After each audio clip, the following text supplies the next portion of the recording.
નમસ્કાર ખેડૂત મિત્રો, હું ધુડાભાઈ અને અમારી યુટ્યુબ ચેનલ છે વિશ્વાસ એગ્રો એજન્સી રાણપુર ખેતી માહિતીમાં આપ સર્વ ખેડૂત મિત્રોનું હાર્દિક સ્વાગત કરું છું. આજે અમે વાવડી મુકામે માન્ય શ્રી પ્રદીપભાઈ રાયસંગભાઈની વાડીએ જેમણે અજીતનું આવેલું 111 નું 20 પેકેટનું વાવેતર કરેલું છે. આમ જોવા જઈએ તો કે આ વર્ષે અજીતના માલમાં ફૂલ શોર્ટેજ હતી અને 111 નું બિયારણ મળતું નતું. અને બાપુ મારા મિત્ર છે ને જોગાનું જોગ આવ્યા કે બશીરભાઈ ને કહેવાય છે કે બાપુ ને કે 111 નું બિયારણ જોઈએ છે અને કે 20 પેકેટ લેવાના છે. મેં કીધું કાંઈ વાંધો નહીં, એમ પ્રદીપભાઈ ને આપણે 20 પેકેટ આપેલા છે અને આપણે પ્રદીપભાઈ ના મુખ જ સાંભળી એમને જે અજીતનું 111 વાવેલું છે. તો આ બિયારણ વાવવાથી બાપુ તમને કેવું લાગ્યું? મને સારું લાગ્યું અને એમ થયું કે આ 20 પેકેટ થોડા ઓછા આયા છે. ઓછા આયા જો 40 પેકેટ વાયા હોત તો મારે ઉત્પાદન વધારે આવે.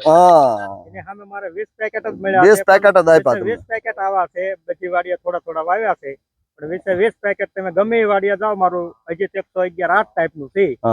અને આમ જો એક છોડ ઉપર તમારે 150 200 200 સાપકા અને જીંડવા બંધ થઈ ગયા છે અને એકદમ નીચેથી ફૂટ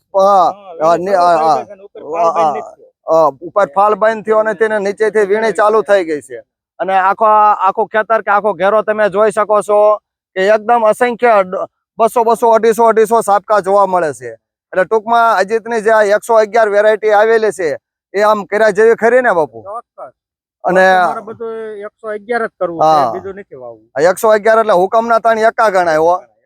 3 એકા ને કોઈ પહોંચે નહીં એવું કહેવાય. જુગારમાં જે રીતે 3 એકા આવે અને જેને કોઈ પહોંચે નહીં, એમાં જો અજીતનું 111 તમે કરો 3 એકડા તો આ બિયારણ એટલું સ્ટાન્ડર્ડ છે અને રોગ જીવાત પણ ખૂબ જ ઓછું લાગે છે. અજીતની ખાસિયત છે એમાં તમારે થ્રિપ્સનો ને એવો એટેક ઓછો જોવા મળે, પાન કોકડી વળતું નથી. અને આ વેરાયટી કરે ખેડૂત મિત્રો તો વીઘે 4 થી 5 મણ એવરેજ ઉતારો વધે અને ખર્ચો ઓછો અને ઉત્પાદન વધે. બરોબર. આ ઉપરાંત બશીરભાઈએ પણ જોયું કે આ રાણપુર થી આવેલા છે, એમના પ્રદીપભાઈ ના મિત્ર છે. તો આમ કેવું લાગ્યું બશીરભાઈ તમને? એકદમ ફર્સ્ટ ક્લાસ લાગ્યું. માણસને હવે એક ક્રિયા 111 લેશે ને એટલે બીજું કઈ લેશે જ એટલે બિયારણ વાવવા જેવું ખરું. બરોબર.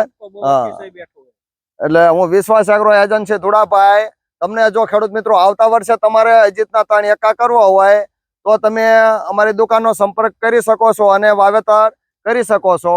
બસ આવજો. આભાર.